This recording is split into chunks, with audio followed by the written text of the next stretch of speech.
Dans le cadre de la relance du projet de suivi électronique des cargaisons dans la province douanière du Katanga, les cadres et agents de la brigade douanière, notamment ceux de l'inspection des liaisons et renseignements, viennent d'être initiés au monitoring des mouvements des camions sous douane. La Direction générale des impôts DGI vient de sensibiliser les serviteurs et servantes dédiés de l'Église des Réveils du Congo au civisme fiscal en milieu religieux. Objectif est de faire comprendre à l'Église des Réveils du Congo les devoirs du civisme fiscal et le respect des obligations fiscales. Le développement de ces titres et tant d'autres dans le corps de ces magazines Fiscalité et Développement dans une présentation signée Jocelyn Lombababa.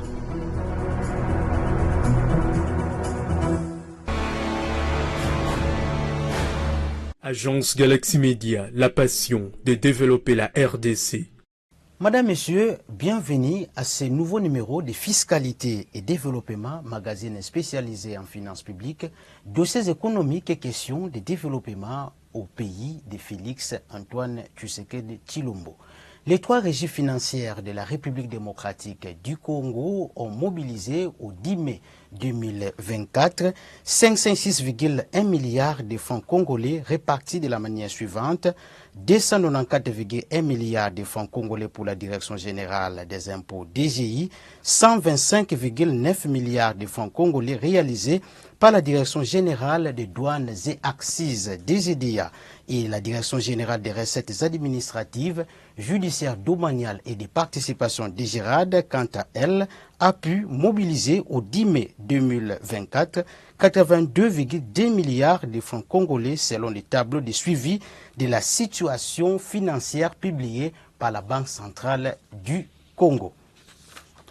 Consécutivement à la relance dans la province douanière du Katanga du projet de suivi électronique des cargaisons, les cadres et agents de la brigade douanière, spécialement ceux de l'inspection des liaisons et renseignements, viennent d'être initiés la semaine dernière au monitoring des mouvements des camions sous douane. Lambert Youma nous fait les points sur cette séance de formation et sur l'évaluation de 7 premiers jours depuis la reprise du CISEC à la DGDA Katanga. La brigade douanière du Katanga se veut à la hauteur de la tâche que la direction générale lui confie. C'est par exemple celle d'assurer le bon fonctionnement du système de suivi électronique des cargaisons dans sa nouvelle formule. C'est dans ce sens que Narcisse Bambou veille à mettre sur table toutes les stratégies tendant à réduire sensiblement le taux de disparition des cargaisons entre Kasumbalesa, Mokambo-Sakanya d'un côté et d'un autre, Lubumbashi ou Kolusi, où se situent les bureaux des destinations des marchandises sous douane. Déjà l'année dernière, en 2023, alors qu'il a organisé une parade spéciale à Kasumbalesa, le sous-directeur de la brigade douanière de lutte contre la fraude a interpellé ces hommes à plus de dignité, à plus d'abnégation, alors que la douane fonctionnait sans scellé électronique. Il y a beaucoup de camions qui disparaissent. Comme vous le savez aujourd'hui, il n'y a pas de scellé électronique. Il y a des escortes. Changeons les mentalités. Aidons les bureaux à faire les recettes. Le transit qui quitte Kasumbalesa doivent tous arriver à destination. Je ne voudrais pas qu'à la fin du mois d'avril, j'apprenne encore qu'il y a des transit qui ne sont pas arrivés à destination. Je ne veux pas ça. Donc quand je regarde le transit, il faut que je vois que tous les transits sont bel et bien arrivés à destination. Et donc, les brigadiers doivent être en mesure de faire suivi. La brigade, vous devez nous faciliter la tâche. Nous sommes en train de combattre un phénomène de contrebande. La disparition des transits fait partie des faits de contrebande. Donc, à tout moment que vous allez armer les scellés, il y a un tableau que vous allez remplir. C'est ici, au bureau de l'inspection de liaison et renseignement de la brigade douanière et lutte contre la fraude de la DGDA Katanga, que s'est passé ce samedi 11 avril 2024 cette séance de formation des inspecteurs, contrôleurs et agents de la brigade douanière du Katanga affectés à ce service. Selon le coordonnateur de ce projet en mission à Lubumbashi, La relance la semaine dernière du CISEC évolue normalement, nonobstant quelques petits soucis qui disparaîtront avec le temps. Rappelons que c'est à la brigade douanière que l'administration nationale a confié la gestion des scellés électroniques dans sa nouvelle version et que la branche de la brigade spécialisée du suivi demeure l'inspection des liaisons et renseignements. Après donc les séances de vulgarisation directes à Kasumbalesa, Mokambo, Sakanya Ekolosi menées par Narcisse Pambou, responsable provincial de la brigade douanière et lutte contre la fraude, c'est à travers la presse, les médias partenaires que nous sommes, que cette vulgarisation de la relance du CISEC continue, et ce, pour donner toutes les chances de réussite au suivi électronique de cargaison, projet amélioré et remis sur table par la Direction générale des douanes et accises. Et donc, ceux-là même qui doivent surveiller les mouvements de cargaison sur les moniteurs doivent maîtriser l'outil de surveillance électronique.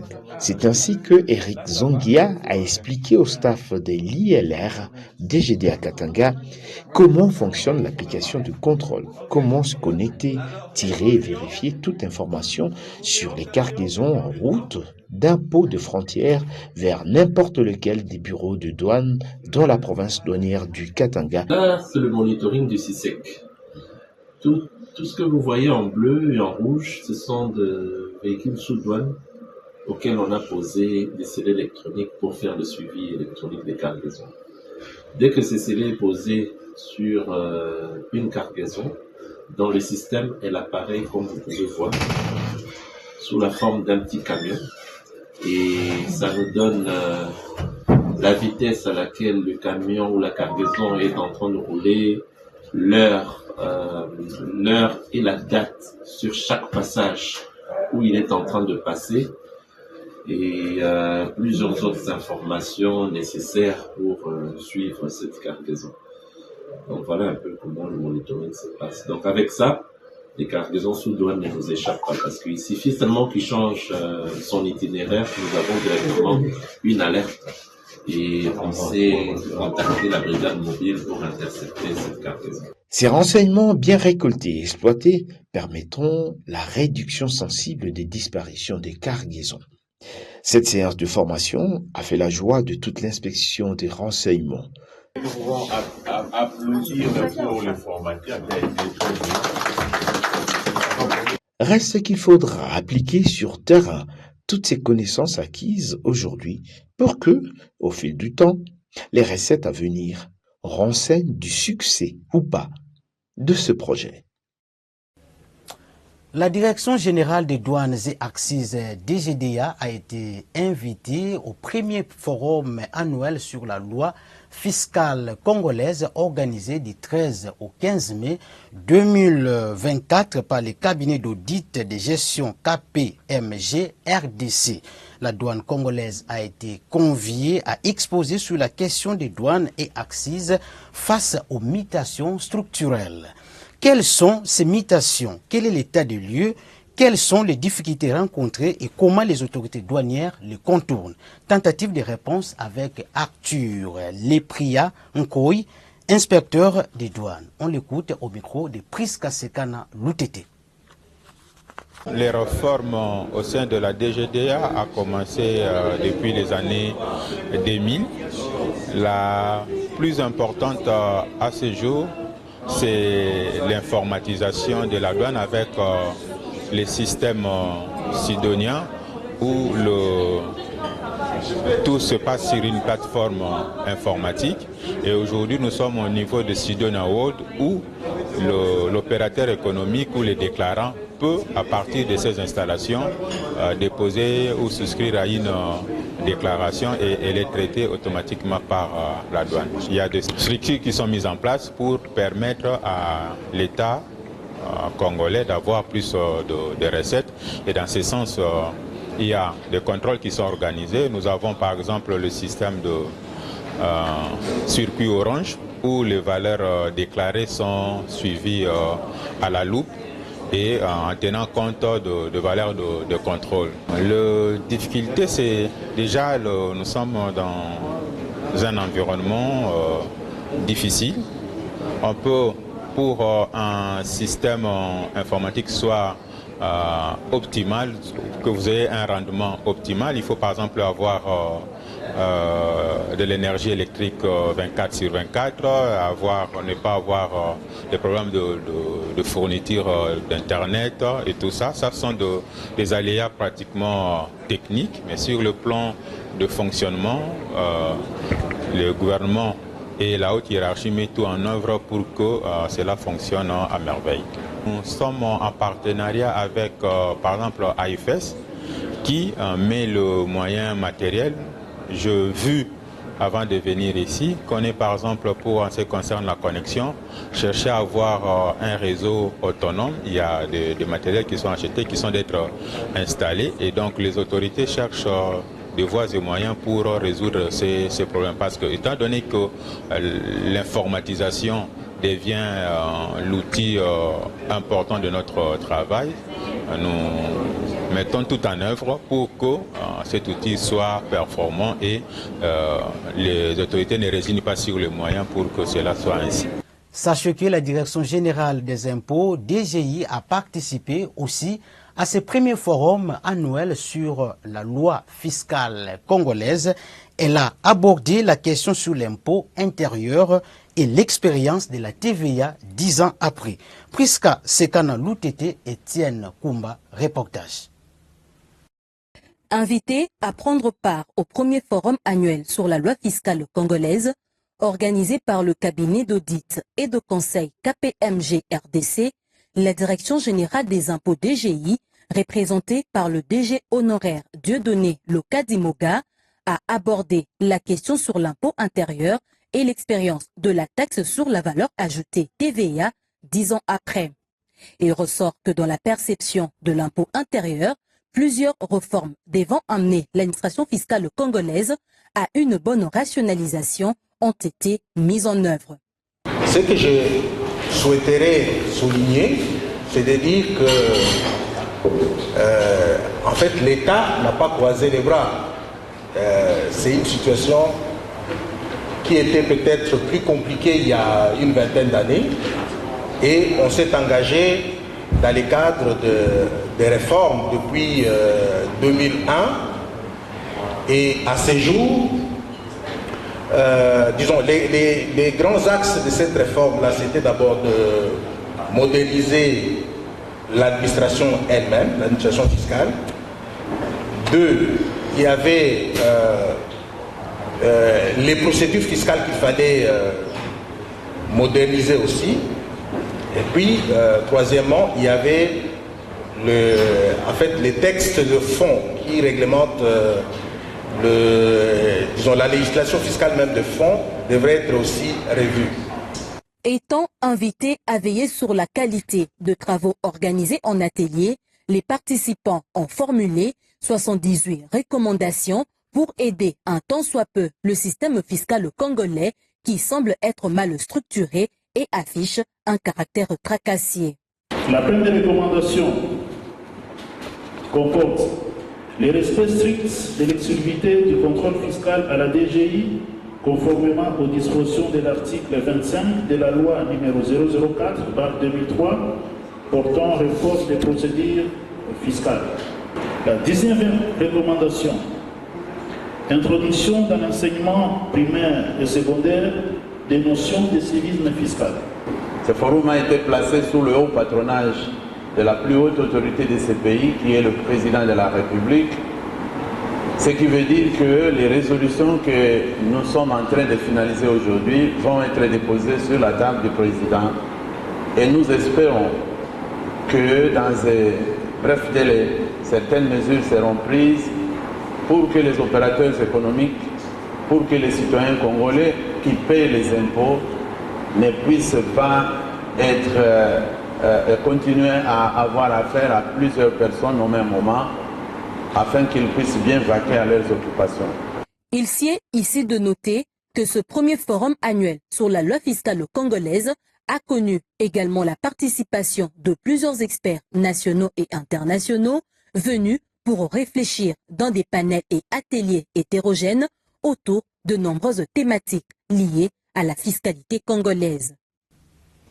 La Direction générale des impôts, DGI, a organisé du 16 au 17 mai 2024 à l'église pentecôtiste sécoriste située dans la commune de Lemba la campagne de sensibilisation au civisme fiscal en milieu religieux. L'objectif est de faire comprendre à l'église des réveils du Congo les devoirs du civisme fiscal et le respect des obligations fiscales. Myriel Makese, Loutina, Armen Ngoma, Moussakanda pour les reportages. Durant 2 jours, l'Église des Réveils du Congo, en partenariat avec la Direction générale des impôts DGI, a pris part à la formation sur le civisme fiscal à travers la campagne de sensibilisation en milieu religieux où le peuple de Dieu ont été sensibilisés et édifiés sur la notion de l'impôt. Les 2 jours ont été une occasion pour l'Église du Réveil du Congo, en partenariat avec la DGI, de former les hommes de Dieu sur le civisme fiscal. L'objectif, c'est de faire en sorte que les hommes d'Église puissent être une voix de manière à communiquer à ces milliers de citoyens qui fréquentent nos temples, qui fréquentent des mosquées, à avoir une culture du fisc. Donc cette matière a été donnée par les hommes ayant maîtrise de la situation et les experts de la DGI nous ont donné beaucoup d'éclaircissements sur l'exonération. Ils nous ont montré combien de sortes d'impôts, quelle est la place du pasteur ou du leader religieux dans ce processus de faire en sorte que les contribuables augmentent et en même temps l'assiette fiscale, parce que le gouvernement de la République travaille avec les moyens que son peuple met à sa disposition au travers du paiement de plusieurs taxes. À tout notre peuple, aux chrétiens, ceux qui viennent dans nos assemblées, nous disons, payer l'impôt, ce n'est pas un péché, c'est obéir à la loi de l'Éternel. Nous disons, payer l'impôt, c'est être un bon citoyen qui obéit aux lois de son pays. Et donc, nous encourageons tous à continuer à obéir aux lois du pays en payant l'impôt. Les vrais enfants de Dieu doivent intérioriser cette culture du civisme fiscal, car il consiste à respecter les obligations fiscales, à contribuer de manière juste au bien-être de la nation. Ne dit-on pas que donner à César ce qui est à César et à Dieu ce qui est à Dieu? Jean Mouteba, représentant du directeur général des impôts, a fait comprendre à l'Assemblée la notion du civisme fiscal, son rôle et le régime fiscal de la RDC. Il a également remercié l'Église des Réveils du Congo pour ses partenariats qui s'inscrit dans le cadre d'élargir l'assiette fiscale. Au nom de M. le directeur général des impôts, que j'ai eu ce privilège de les représenter à cette grande rencontre des hommes de Dieu autour de ce thème combien si important que le suivi fiscal en milieu religieux. Je dis d'abord merci à l'Église des Réveils du Congo qui nous a offert ce partenariat et dans le cadre d'accomplir la vision du président de la République lui-même. Parce que le président de la République a eu à le rappeler dans ce pays qu'il tenait à ce qu'il y ait une promotion du suivi fiscal à la République démocratique du Congo. Et c'est dans cette vision que M. le directeur général des impôts, Barnabé Mouakadi, qui est aussi un serviteur de Dieu, s'est inscrit en vue d'élargir l'assiette fiscale en République démocratique du Congo.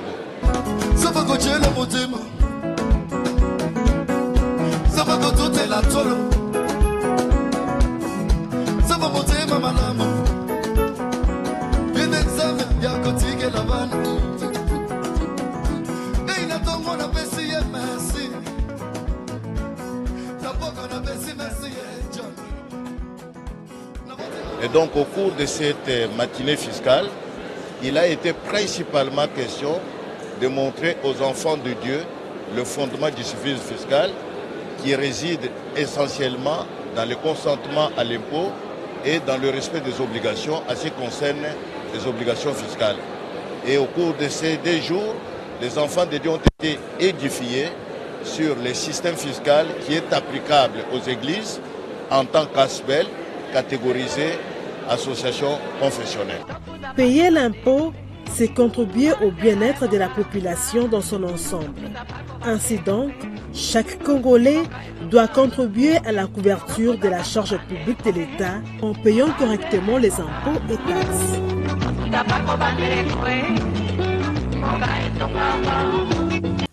Les projets d'amélioration du recouvrement des recettes et de la gestion des dépenses en RDC encore a organisé du 15 au 18 mai 2024 à l'École nationale des finances NF un atelier de préparation des organisations de la société civile au séminaire d'orientation budgétaire. Les détails dans ces reportages. Les organisations de la société civile ont participé activement au cours d'un atelier de 3 jours à la préparation du séminaire d'orientation budgétaire, des assises rendues possibles grâce au financement de la Banque mondiale à travers les projets d'amélioration du recouvrement des recettes et de la gestion des dépenses en RDC encore. Suite à la situation sécuritaire qui devient de plus en plus inquiétante dans la partie est du pays, les organisations de la société civile ont jugé bon d'ajouter la commission humanitaire parmi tant d'autres dans le but de formuler quelques propositions au gouvernement congolais sur le budget qui doit être alloué dans ce secteur. C'est-à-dire qu'ici, en fait, c'est l'atelier préparatoire de la société civile qui après va participer au séminaire d'orientation. L'objectif du séminaire d'orientation, vous le savez, c'est de faire en sorte que le budget qui va être élaboré puisse, le budget, les cadres de dépenses à moyen terme, les cadres budgétaires à moyen terme, qu'il puisse être donc élaboré sur des bases et des principes qui vont assurer sa réussite. Nous comptons même ajouter de nouvelles orientations, de nouvelles commissions comme l'humanitaire, vous savez, à cause de la guerre à l'Est, l'humanitaire et la culture.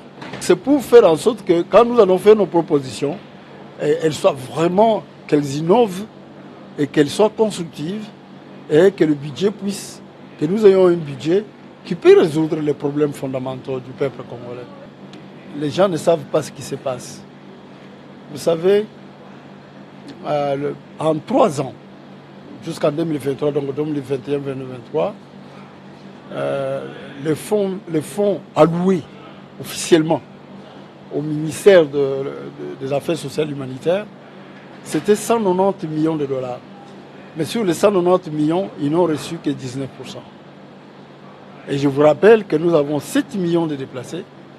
Alors imaginez-vous comment on peut assister, sauf à tendre la main à la communauté internationale, qui est en même temps le soutien des agresseurs. Cet atelier va permettre aux organisations de la société civile d'être suffisamment outillées afin de participer au séminaire d'orientation budgétaire.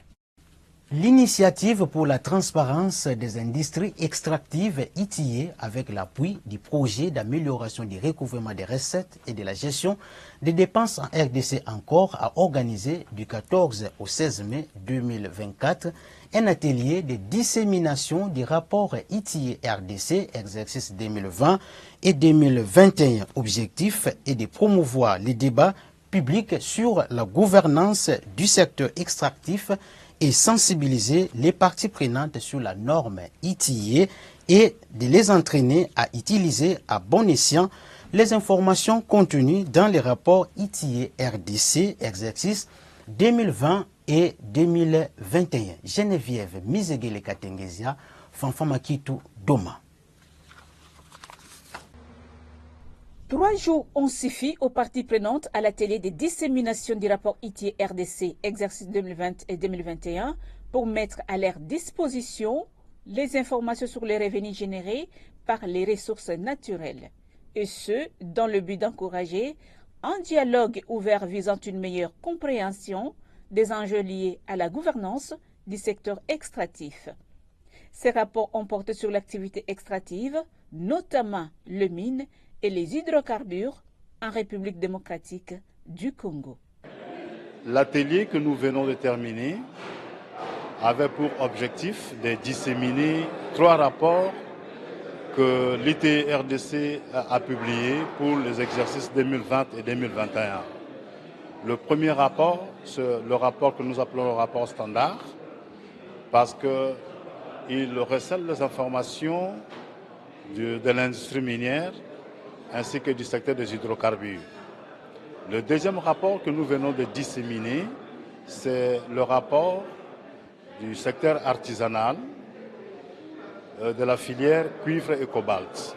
Et tandis que le troisième rapport, c'est toujours un rapport de l'artisanat minier, de la filière 3T et or.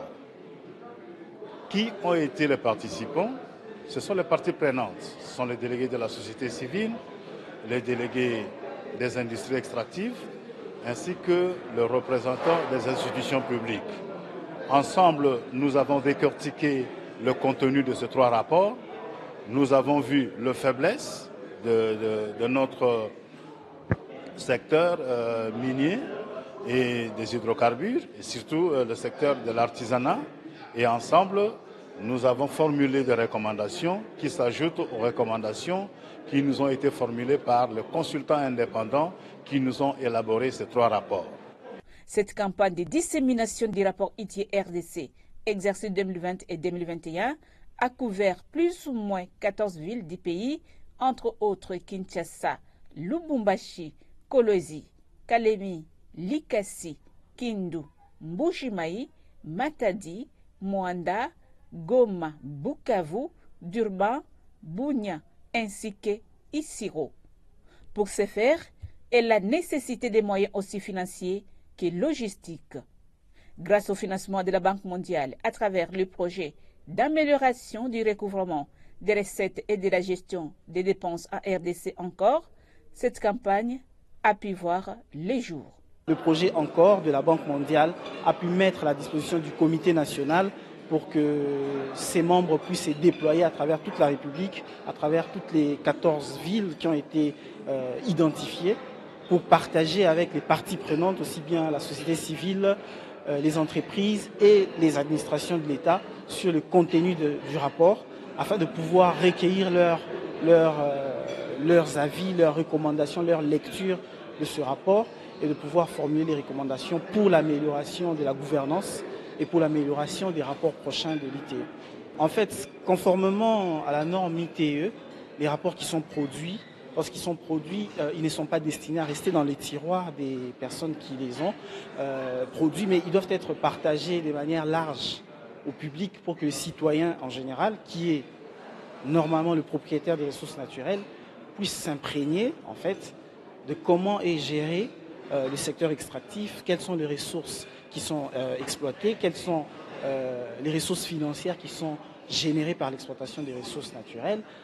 Dans ce rapport, vous trouverez les paiements que les entreprises ont effectués, vous trouverez en fait les recettes que chaque structure de l'État, régie financière, nationale, provinciale, ainsi que les ETD ont perçues de manière individuelle, et également les dépenses sociales en faveur des communautés impactées. Et ce sont des informations qui sont importantes pour les citoyens, qui est fondamentalement le vrai propriétaire des ressources naturelles du pays. Il est impérieux également de savoir que l'initiative pour la transparence dans les industries extractives ITIE est une norme internationale qui vise à améliorer la transparence dans la gestion des ressources minières, gazières et pétrolières. L'ITIE RDC est développée et soutenue par une coalition de gouvernements, d'entreprises, d'organisations de la société civile ainsi que des partenaires techniques et financiers. Elle est à ce jour régie par une norme qui lui sert de référentiel, la norme ITIE 2019. L'inspecteur général des finances, chef de brigade, a représenté l'inspecteur général des finances, chef de service, Jules Alinguete-Key, à la 8e semaine du forum Géosciences organisé par les clubs Géosciences de l'Université de Kinshasa. Images et commentaires. La 8e édition du forum Géosciences qu'organise le club Géosciences de l'Université de Kinshasa a vécu jeudi 16 mai à la colline inspirée Unikin. Devant une salle remplie des étudiants de cet alma mater, plusieurs panélistes venant des entreprises publiques et privées ont, les uns après les autres, entretenu l'assistance sur les connaissances nécessaires qui serviront à parfaire leur formation.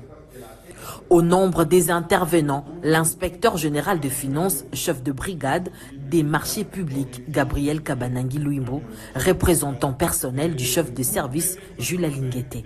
Dans son exposé, ce dernier a échangé avec l'auditoire sur l'impact des missions de contrôle administratif et financier de l'IGF dans le secteur minier. Aussi, il a parlé du rôle que joue l'IGF et comment elle contribue à l'implémentation de la bonne gouvernance. Je pense qu'ils ont compris que l'IGF, c'est leur service. C'est le service à la disposition de la nation et que le travail que nous faisons, c'est pour améliorer la bonne gouvernance. Si la bonne gouvernance est là, n'est-ce pas, les recettes sont bien canalisées, il y a traçabilité, il y a moins de corruption, il y a moins de détournements. Et l'État congolais disposera d'assez de revenus pour s'occuper de cette jeunesse. Et s'il y a transparence dans les secteurs, eux qui viennent de cette faculté des sciences trouveront de l'emploi dans les secteurs. À travers la présentation de l'IGF, les étudiants ont réalisé que grâce à la volonté du chef de l'État, Félix-Antoine Tshisekedi, l'IGF arrive à mieux encadrer les recettes générées dans les secteurs miniers. Le président du club Géosciences a remercié à l'occasion les panélistes tout en saluant leur intérêt et assiduité. Nous sommes d'abord très fiers et honorés aussi de la présence de l'inspection générale des finances à cette 8e édition. Nous remercions aussi les chefs de l'État pour son accompagnement envers la jeunesse congolaise que nous sommes. Et nous sommes très contents. Outre l'IGF, ont pris part à ces forums du Géosciences, l'ASNEL, les Centres nationaux de télédétection et la Bralima, pour ne citer que ceux-là. Le gouverneur de la ville de Kinshasa, Jean-Tiningo Bilambaka, a visité samedi 18 mai 2024 le centre de compactage des bouteilles plastiques de l'usine Kintoko, située non loin de l'échangeur de Limete. À son arrivée, il a été accueilli par le manager général du groupe Angel. Objectif de cette visite était de s'assurer que les escrocs qui cherchent à spolier les terrains de ces centres de compactage soient sévèrement sanctionnés, étant donné que ce centre de compactage est le plus grand de l'usine Kintoko qui compacte par jour 25 tonnes de bouteilles plastiques. Il va sans dire que l'usine Kintoko du groupe Angel collecte plus de 40 tonnes de bouteilles plastiques par jour et produit plus ou moins 25 tonnes de granuleux RPET, c'est-à-dire les granuleux PET recyclés. Les terrains sur lesquels est érigé ce centre de compactage est une propriété privée de l'État congolais gérée par l'hôtel de ville de Kinshasa. Nous y reviendrons. La ministre d'État, ministre de l'Environnement et du Développement durable, Eve Bazaïba Massoudi, vient de séjourner à New York où elle a pris une part active aux travaux du segment de haut niveau de la 19e session du Forum des Nations Unies sur les forêts où elle a révélé l'importance de l'immense couvert forestier de la République démocratique du Congo dans la lutte contre les changements climatiques. Elle a par ailleurs dénoncé avec force les préjudices causés à l'environnement par l'agression rwandaise en République démocratique du Congo. On l'écoute.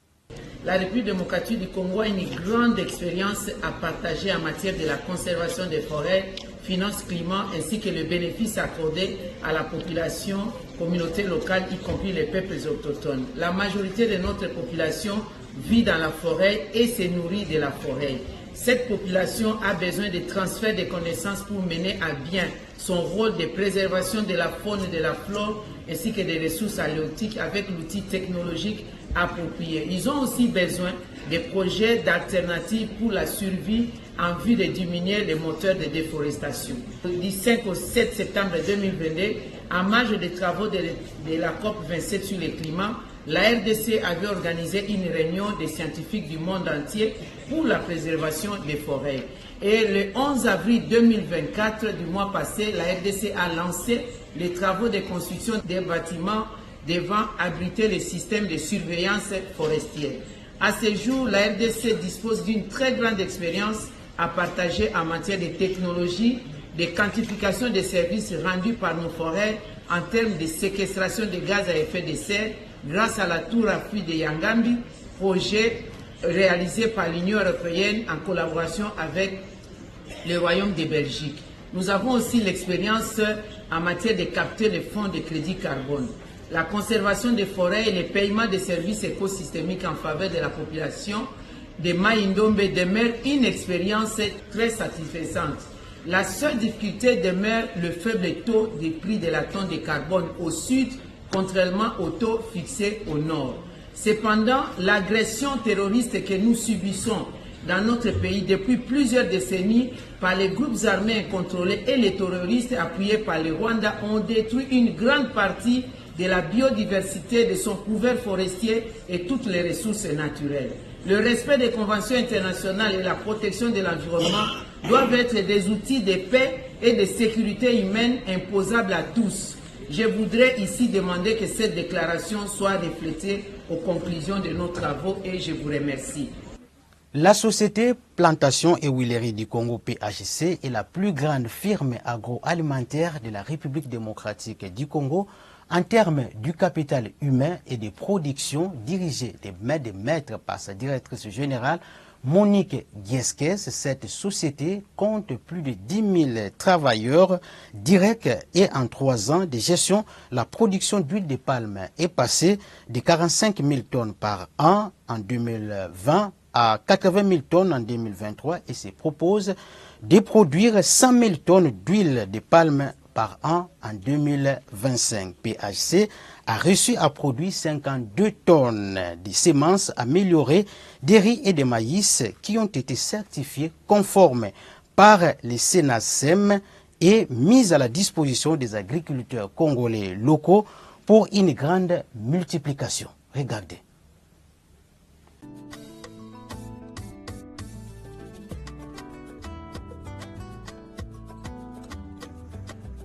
En tant que l'un des plus grands producteurs d'huile de palme en Afrique centrale, Plantation et Huileries du Congo jouent un rôle clé dans le secteur agricole de la République démocratique du Congo, avec pour vision créer une prospérité partagée grâce à l'agribusiness. Existant depuis plus d'1 siècle, PHC est la première société de production d'huile de palme en RDC. C'est sous le leadership congolais mis en place par l'actionnaire majoritaire, Kuramo Capital Management, la société est passée d'une production de 45 000 tonnes en 2021 à 80 000 tonnes en 2023, et ce grâce au plan de travail et aux procédures opérationnelles sous le leadership de Madame Monique Gieskes. Pour faire fonctionner toutes les étendues plantées de palmiers à huile, soit plus de 100 000 hectares de terre au sein de ces concessions, il faut un apport humain conséquent. Pour cela, la société emploie 10 000 personnes avec des avantages sociaux repartis entre Kinshasa et 3 provinces, précisément à Lokutu, Boteka et Yaligimba. Une fois l'huile produite, son circuit de mise en vente forme une attractivité qui touche des milliers de ménages indirectement, avec une approche qui permet de mettre en place une économie partagée, dont l'avantage est de participer activement à la condition de vie des populations, comme avec la construction et la mise à disposition de 24 écoles aux communautés, le forage et l'entretien de 70 bornes fontaines, la disposition de 3 centres de santé, 18 dispensaires et 4 hôpitaux pour contribuer à la fois au bien-être de la population qu'à son implication dans le processus de développement et de la vision qu'entretient PHC autour de la prospérité partagée.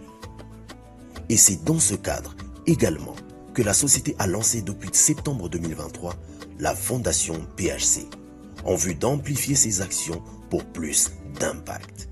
Pour PHC, créer une prospérité partagée grâce à l'agribusiness, c'est appuyer les agriculteurs locaux dans la production des semences de bonne qualité de cultures vivrières. Toujours dans le cadre de la redynamisation des économies locales, PHC travaille avec les planteurs locaux à qui elle apporte un appui technique en leur octroyant des semences de qualité, produites par son centre de recherche d'agriculture tropicale, Créati. PHC, créer une prospérité partagée grâce à l'agribusiness.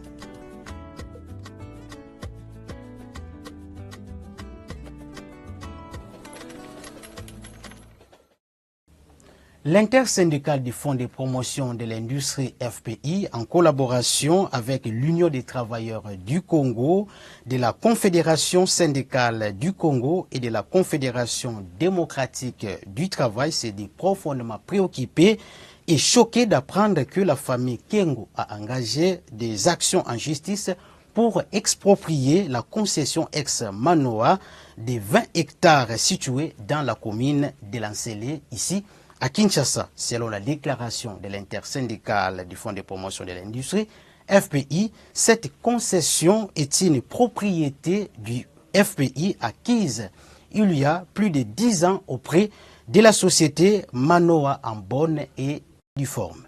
Suivez.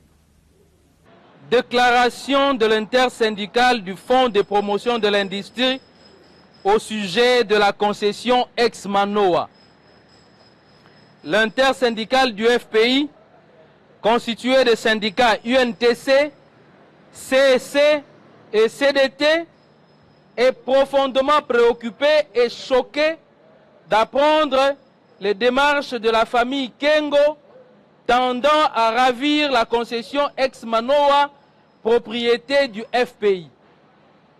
En effet, le FPI est propriétaire de la concession ex-Manoa ayant une superficie de 20 hectares située dans la commune de Lansele, dans la ville-province de Kinshasa, suivant le certificat d'enregistrement volume AN 41/folio 171 du 7 mai 2019 et l'arrêté ministériel numéro 653-cab.min.af.fonce/2019 du 20 juillet 2019 qu'il a acquis en dation depuis plus de 10 ans auprès de la société Manoa.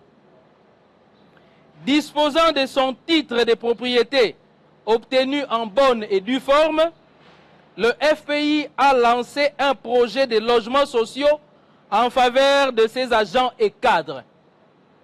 À ce jour, l'intersyndicale du FPI est surprise et choquée d'apprendre que la famille Kengo a engagé des actions judiciaires et obtenu des jugements à l'insu du FPI pour prendre cette concession en sa faveur et priver ainsi le membre du personnel de cet établissement public de la jouissance de leurs biens.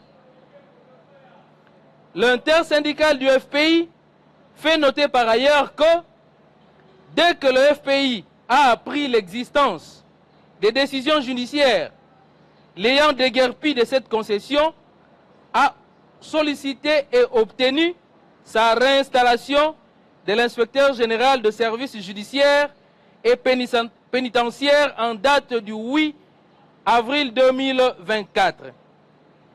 Mais cette décision de l'inspecteur général peine à être mise en exécution du fait de nombreuses pesanteurs et interventions de certaines autorités politico-judiciaires et policières de notre pays.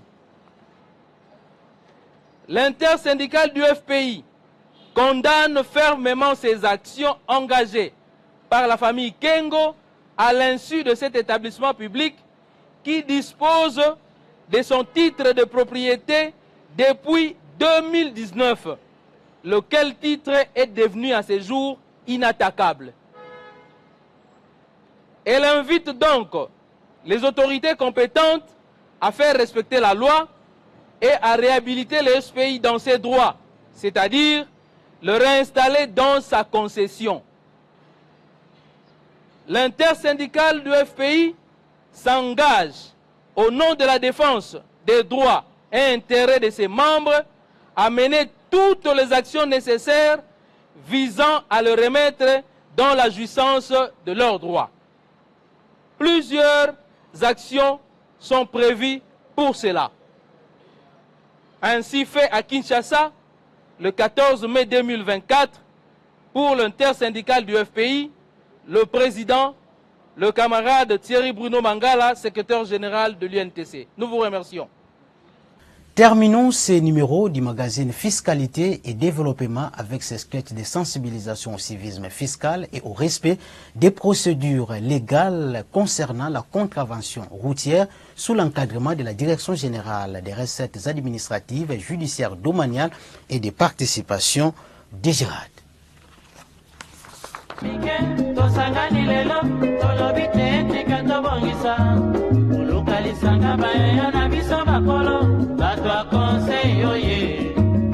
Population ya Congo, jeunesse nationale, basengilelo po babongisa. Babongisa Congo ezali nguya ya population, bakonzi bayoka na matoi. Bato ya Congo oye, bato ya Congo oye, bato ya Congo. Oh mais c'est quoi ça? Sens interdit, défaut de documents de bord, contravention, allez, permis de conduire, carte rose. Oh, $100. Sinon, avec la DGRAD au bureau, tu vas payer très cher.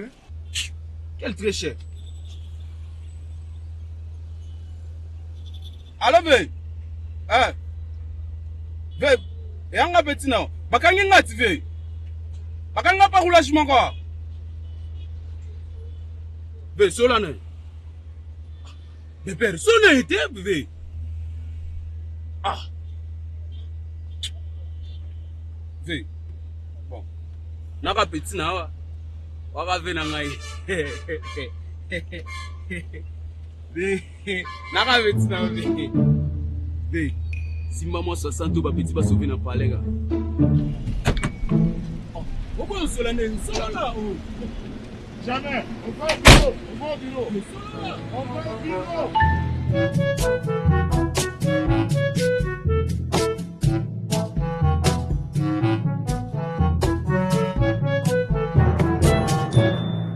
Commissaire, comme d'habitude. Mon OPJ, je suis ton petit frère, hein? Petit frère. Hey! Un policier ne touche pas à l'argent de l'État. Tu vas me créer des problèmes. Mon commissaire, c'est 60. C'est $60, mon commissaire. Mon commissaire, montre-moi alors le taux de l'État. Pour quelle infraction? Circulation à gauche, $20 à $50. Défaut de documents de bord, $20 à $35 à payer à la banque après le retrait de la note de perception auprès de l'agent de la DGRAD et après être entendu sur PV. Merci, mon commissaire.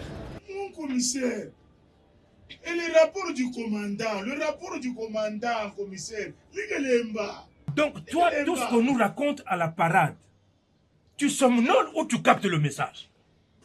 Hein? Mon commissaire, j'ai souffert pour avoir ce contrevenant. Et voilà maintenant, tu me fais rater de l'argent. Que vient faire la DGRAD dans une affaire policière? Ngalouf. Worok, mon commissaire. Ngalouf. La police est un service d'assiette de l'État. C'est-à-dire tout ce que nous collectons comme amende transactionnelle à la PCR, police territoriale, police judiciaire, ce sont des recettes non fiscales. Ça doit entrer dans la caisse de l'État pour contribuer au budget de notre pays. C'est une façon d'appuyer la vision du chef de l'État. Ce qui va permettre de construire des routes, de payer nos soldes, d'acheter nos équipements, contribuer à la gratuité de l'enseignement et autres. C'est comme ça maintenant, mon commissaire. Je suis agent de l'État et mes postes sont de l'État. Le service habilité à ordonnancer, c'est la DGRAD. Mon commissaire, quand nous on interceptait les infractions sous le soleil, est-ce que DGRAD était là? Messieurs, en cas de violation de code de la route, il ne faut jamais payer auprès des policiers.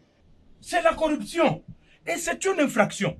Le policier doit établir un avis de contravention. Avec ça, il vous achemine devant l'OPJ que je suis pour être entendu sur PV.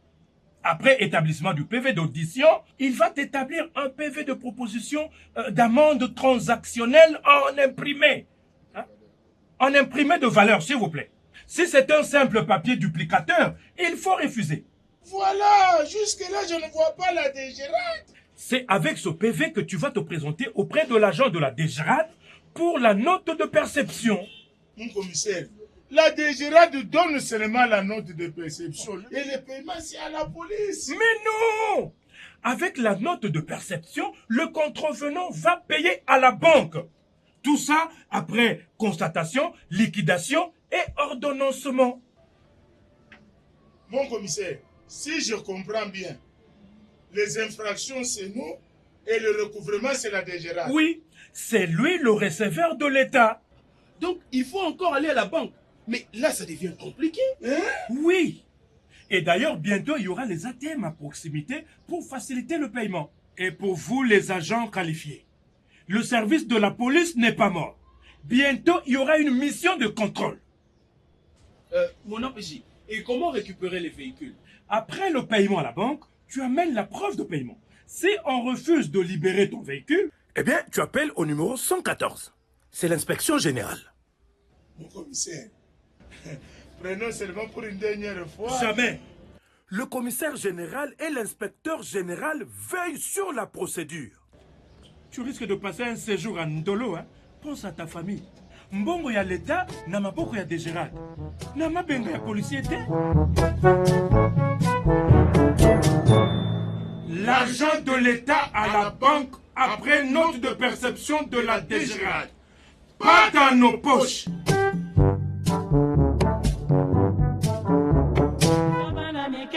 Tosangani lelo tolobi te etika tobongisa tolukalisanga bayaya na biso bakolo bato ya conseil oye population ya Congo jeunesse nationale basengi lelo po babongisa. Voilà qui met fin à cette édition du magazine Fiscalité et Développement. Merci de nous avoir suivis. Fiscalité et Développement revient bientôt avec le même plaisir de vous mettre au parfum de l'actualité économico-financière et questions de développement en République démocratique du Congo.